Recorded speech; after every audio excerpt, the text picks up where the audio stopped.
Hello friends, आप देख रहे हैं आपका चैनल शेयर बाजार विद आयुष और हम बात करेंगे दोस्तों इस वीडियो में स्विगी के बारे में। दोस्तों कल स्विगी आईपीओ आपको लिस्ट होता हुआ नज़र आएगा, तो किस प्रकार की दोस्तों लिस्टिंग हो सकती है स्विगी की, इसी के बारे में दोस्तों इस वीडियो में हम चर्चा करने वाले हैं। तो वीडियो को आप लोग देखिएगा पूरा ज़रूर। सो फ्रेंड्स, स्विगी कल लिस्ट होने वाला है। सबसे तो आपको कंपनी की डिटेल्स बता देता हूँ। ₹1 की इसकी फेस वैल्यू है, 371 से 390 का प्राइस बैंड है, 38 शेयर्स का लॉट साइज़ है। ये बात ध्यान रखिएगा, आपको एक शेयर ₹390 का मिलता हुआ नज़र आया है। काफ़ी बड़ा आईपीओ था, 11,327 करोड़ का, जिसमें से करीबन 4,500 करोड़ का फ्रेश इशू था, तो रिमेनिंग ऑफर फॉर सेल था। दोस्तों जब भी हम लिस्टिंग की बात करते हैं तो हमको दोस्तों ये समझना है कि बेसिकली कंपनी करने क्या वाली है, राइट। कंपनी जो पैसा रेज कर रही है उसका करने क्या वाली है। तो सबसे पहले तो समझते हैं दोस्तों कंपनी फ्रेश इशू लेकर क्यों आई थी।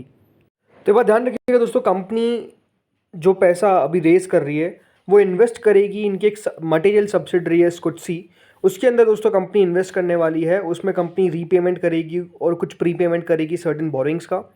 दूसरा, कंपनी ने बताया कि दोस्तों इनकी जो एक्सपांशन करने वाले हैं डार्क स्टोर्स का for quick commerce segment, right, वहाँ पर कंपनी पैसा खर्च करती हुई नजर आने वाली है। लीज और लाइसेंस पेमेंट्स भी करेगी डार्क स्टोर्स के लिए। तीसरा, टेक्नोलॉजी और क्लाउड इंफ्रास्ट्रक्चर के ऊपर कंपनी का पैसा खर्च होने वाला है। चौथा, ब्रांड मार्केटिंग बिजनेस प्रमोशन के एक्सपेंसेस के ऊपर कंपनी का पैसा जो है वो खर्च होता हुआ नजर आएगा। और पांचवा, कुछ इनऑर्गेनिक ग्रोथ के लिए कंपनी को पैसा चाहिए था। कुछ कंपनी को अनआइडेंटिफाइड एक्विजिशन से जो करने हैं, जो कंपनी बेसिकली यहाँ पर करती हुई नजर आएगी इन पैसों से। तो पहली बात तो दोस्तों फ्रेश इशू के अंदर आप समझते क्या है, चीज़ों को ये समझते हैं कि कंपनी का पैसा खर्च का हो रहा है। तो पहले तो दोस्तों कंपनी अपने डेट को कम करने में पैसा खर्च करेगी। दूसरा, कंपनी खर्च करेगी अपने पैसों को कहाँ पर, एक्सपांशन करने में, ठीक है। तो पहला पॉइंट तो समझ में आ गया।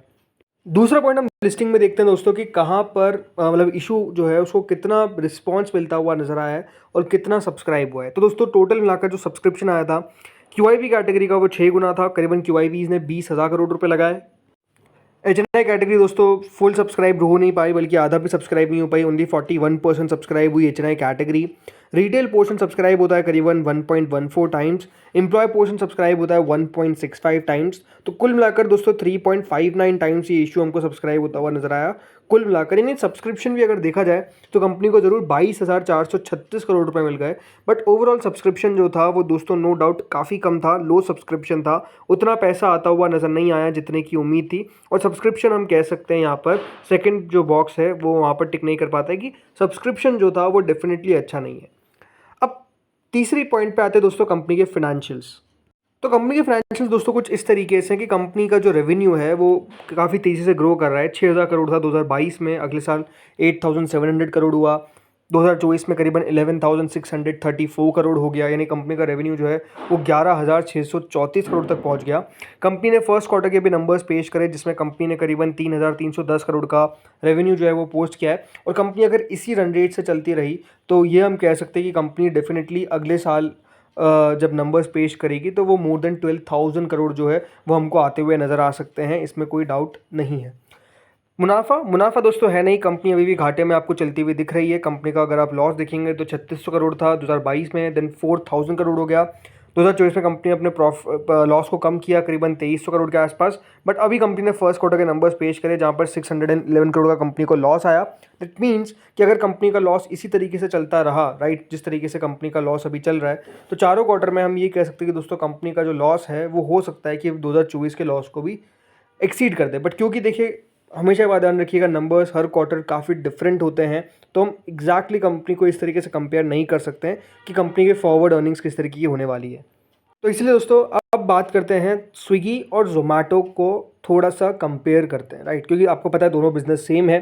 तो लिस्टिंग पर क्या जोमेटो की वैल्यूएशंस का असर स्विगी पर देखने को मिलेगा, चलिए इसको चर्चा करते हैं। तो शुरुआत दोस्तों कंपनी के रेवेन्यू से करते हैं। तो देखिए रेवेन्यू जो था वो स्विगी का करीबन 11,247 करोड़ पर आया, 36% आपको बढ़ता हुआ नजर आया स्विगी का रेवेन्यू। वही जोमेटो ने भी दोस्तों रेवेन्यू में काफ़ी बड़ा जंप दिखाया था, ऑलमोस्ट 68% का। बट जो जोमेटो का रेवेन्यू था वो मात्र 6,578 करोड़ था और स्विगी का जो रेवेन्यू था वो 11,247 करोड़ था। यानी अगर आप रेवेन्यू के टर्म्स में देखेंगे तो दोस्तों स्विगी ज़्यादा रेवेन्यू अर्न कर रहा है जितना जोमेटो अर्न कर रहा है। डिलीवरी मार्जिन की बात करते हैं दोस्तों जोमेटो का जो फूड डिलीवरी का एडजस्टेड EBITDA मार्जिन है वो इंप्रूव हुआ था from 18% in -18% in FY21 to 2.8% in FY24। जिससे हुआ क्या, क्योंकि कंपनी का EBITDA मार्जिन पॉजिटिव हो गया तो कंपनी भी मुनाफे में आ गई। वही अगर मैं बात करता हूँ दोस्तों यहाँ पर स्विगी के EBITDA मार्जिन के बारे में, तो इम्प्रूव इन्होंने भी किया है बट स्टिल नेगेटिव 0.2% दोस्तों स्विगी का EBITDA मार्जिन आपको देखने को मिलता है, बल्कि जोमेटो का 2.8% है। यानी यहाँ पर अगर आप देखेंगे तो जोमेटो आगे। देन आते हैं दोस्तों ग्रॉस ऑर्डर वैल्यू GOV। तो दोस्तों जो GOV है जोमेटो का वो बेसिकली स्विगी से काफ़ी ज़्यादा है, और CAGR जो जोमेटो के ओवरऑल GOV का है वो 23% रहा है बिटवीन FY22 टू 24। वहीं जो स्विगी का GOV रहा है वो 15.5% से ग्रो करता हुआ नजर आया। यानी यहाँ पर भी अगर आप देखेंगे तो जोमेटो काफ़ी ज़्यादा आगे दिखता है। अब देखिए दोनों के ऑलमोस्ट अगर आप देखेंगे तो दो मेजर बिजनेस है, फूड डिलीवरी का बिजनेस है और अभी आप देखेंगे तो क्विक कॉमर्स सेगमेंट है। तो अगर मैं फूड डिलीवरी बिजनेस के बारे में बात करता हूँ तो याद रखिएगा जो फॉरवर्ड EV EBITDA मल्टीपल हम जोमेटो को देते हैं वो 53 टाइम्स के आसपास का देते हैं, जो रिफ्लेक्ट करता है कि इन्वेस्टर का कॉन्फिडेंस और प्रॉफिटेबिलिटी को लेकर एक प्रॉमिसिंग ट्रेजेक्टरी जो है वो कंपनी पेश करती है। वहीं अगर स्विगी की बात करते हैं तो दोस्तों स्विगी को अभी वैल्यूएशन हम एग्जैक्टली नहीं दे सकते हैं, राइट, क्योंकि अभी इनका जो स्केल है वो उतना ज़्यादा नहीं हुआ है और प्रॉफिटेबिलिटी नहीं आई है। सबसे बड़ी बात तो यही है। बट अगर मैं बात करता हूँ जोमेटो के बारे में तो देखिए जोमेटो अगर मार्केट एडवांटेज की बात करते हैं तो फूड डिलीवरी और क्विक कॉमर्स के हिसाब से अगर देखा जाए तो कंपनी काफ़ी तेज़ी से ग्रो करती हुई नज़र आ रही है, और स्विगी काफ़ी अभी हम कह सकते हैं जोमेटो को बीट करने में पीछे दिखती है, क्योंकि जोमेटो काफ़ी तेज़ी से दोस्तों दोनों सेगमेंट्स में ग्रो कर रहा है। स्विगी भी ग्रो कर रहा है बट जितना जोमेटो ग्रो कर पा रहा है एग्जैक्टली उतना नहीं कर पा रहा है, ये बात क्लियर दिखती है। सो अब आते हैं दोस्तों बेसिकली इंडस्ट्री के ओवरव्यू पे, राइट। इंडस्ट्री किस तरीके से कर सकती है। देखिए 2018 से 2023 के बीच में जो फूड डिलीवरी और क्विक कॉमर्स मार्केट है वो ग्रो किया है at a CAGR of 42% and 148 to 169%, मतलब क्विक कॉमर्स की बात कर रहा हूँ। यहाँ पर माना जा रहा है कि दोस्तों एक एनुअल स्पेंडिंग जो होती है वो यूज़र की ऑनलाइन फूड डिलीवरी वो करीबन 2800 से 3200 थी 2018 के अंदर, तो वो ग्रो करते करते अब 8000 हो गई है 2023 के अंदर। जो एवरेज स्पेंड यूज़र का था क्विक कॉमर्स में वो विटनेस कर रहा है इंक्रीज टू ऑलमोस्ट 13,400 रुपीज़, जो 2023 में है, 2018 में तो नेग्लिजिबल था। तो आप समझ सकते हैं कि इस पूरी इंडस्ट्री को लेकर ये एक्सपेक्टेशन है कि देखिए बहुत फास्ट ये इंडस्ट्री ग्रो करती हुई नज़र आ रही है। यहाँ पर पूरे डेमोग्राफिक अगर आप देखेंगे तो स्ट्रक्चर के अंदर चेंज हमको देखने को मिल रहा है, राइट। पहले लोग आप जान सकते हैं कि फूड ऐसे ऑनलाइन नहीं मंगवाते थे, बट अगर आज आप देखेंगे तो मेजोरिटी फूड यहाँ पर ऑनलाइन मंगवाना ज़्यादा प्रेफर करता है रदर देन कि वो जाए लेकर आए फिर खाए, राइट। ये सब में काफ़ी टाइम जाता है, तो सिंपल सी बात है आपको सिर्फ ऑर्डर करना है। वही क्विक कॉमर्स को लेकर ये बिल्कुल माना जाता है कि क्विक कॉमर्स बेसिकली बीट करेगा फूड डिलीवरी के बिजनेस को। ये आपको समझ में आना चाहिए कि फूड डिलीवरी बिजनेस जो है वो बेसिकली जो उतना नहीं चल सकता जितना दोस्तों क्विक कॉमर्स चलता हुआ नजर आएगा। यानी बेसिकली जो ग्रोथ है वो हमको क्विक कॉमर्स में ज़्यादा देखने को मिलेगी रादर देन कि आप फूड डिलीवरी पे बेट करें। सो अब आते हैं दोस्तों कि वैल्यूएशंस जो है करंट अगर जोमेटो के देखा जाए तो देखिए कंपनी की मार्केट कैप है almost 2.27 lakh crore.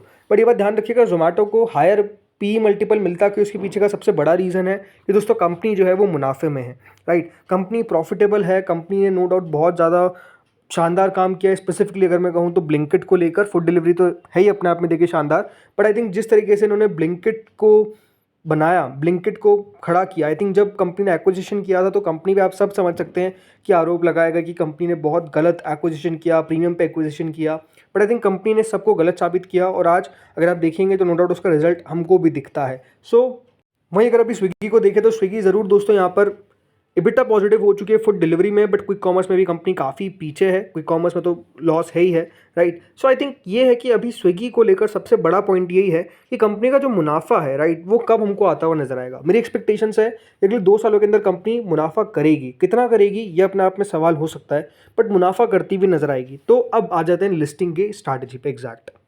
So grey market तो देखिए बिल्कुल नेग्लिजिबल है, तो ग्रे मार्केट जीरो ही हो चुकी है अब तो बिल्कुल। तो इसका मतलब ये है कि ग्रे मार्केट में तो कोई एक्टिविटी है नहीं मेरे हिसाब से दोस्तों। कल स्विगी की जो लिस्टिंग है वो मेयर 5 to 10% की लिस्टिंग इन पर हमको होती हुई नजर आएगी। ये बात ध्यान रखिएगा स्विगी अपना IPO लेकर आई है at a market cap of almost 87,000 crore, right. 87,000 crore की इसकी मार्केट कैप है और जोमेटो की है ऑलमोस्ट 2.2 लाख करोड़। बट जोमेटो को ज़्यादा वैल्यूएशन क्यों मिल रहा है ये आपको भी पता है, मुझे भी पता है। मेरे हिसाब से दोस्तों कंपनी बहुत शानदार है, स्विगी भी मैं ये कहूँगा कि इसको होल्ड करिएगा लंबे समय के लिए।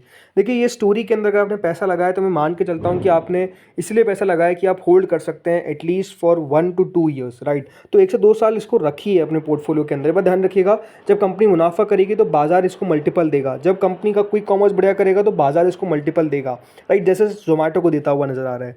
जोमेटो जब आया था तब आपको पता है लिस्टिंग अच्छी हुई बट स्टॉक की बाद में पिटाई हुई बिकॉज नंबर्स अच्छे निकल कर नहीं आ रहे थे। लेकिन अब अगर आप देखेंगे तो स्विगी के साथ एक एडवांटेज क्या है कि जोमेटो के साथ जो हो चुका है वो स्विगी के साथ अगर होता भी है, मान लीजिए कि कंपनी अभी भी लॉस ही करती है, जो करेगी ऑब्वियसली बात है, और लॉस के अंदर आपको कमी अगर देखने को मिलेगी धीरे धीरे करके, तो बाजार जो है वो डेफिनेटली खुश होता हुआ नजर आएगा रादर देन कि इसको नीचे गिराए। तो आई थिंक वो एक सिंपल सी बात है जो मुझे समझ में ज़्यादा आती है। तो आई थिंक स्विगी वैल्यूएशन के हिसाब से ज़रूर जोमेटो के कंपेरिजन में काफ़ी डिस्काउंट में लगता है, बट अगेन हर कंपनी को अलग अलग वैल्यूएशन मिलते हैं, उसके पीछे का रीज़न होता है उनके फाइनेंशियल्स। तो वो एक बात है। बट मेरे हिसाब से दोस्तों कल जो लिस्टिंग है ओवरऑल जो इसका प्राइस बैंड है 390 का, 390 से लगाकर करीबन 415 रुपये तक हो सकती है, इतनी इसकी लिस्टिंग की एक्सपेक्टेशन है। मेरे हिसाब से देखिए ये डिस्काउंट में मुझे लगता नहीं कि चांसेस बहुत ज़्यादा है कि इसकी लिस्टिंग होगी, बट डिस्काउंट में अगर होती भी है तो वो भी देखिए मियर होगा करीबन 5% के आसपास, और ऊपर लिस्टिंग में 5 से 10% ये ऊपर लिस्ट हो सकता है। उससे ज़्यादा तो एक्सपेक्टेशंस आपको भी करके रखनी नहीं चाहिए। तो दोस्तों इस वीडियो में इतना ही था। होपफुली आपको वीडियो बढ़िया लगा होगा। अगर लगा तो लाइक कर देना, चैनल से पहली बार जुड़ो सब्सक्राइब कर देना। Thank you friends for watching this video.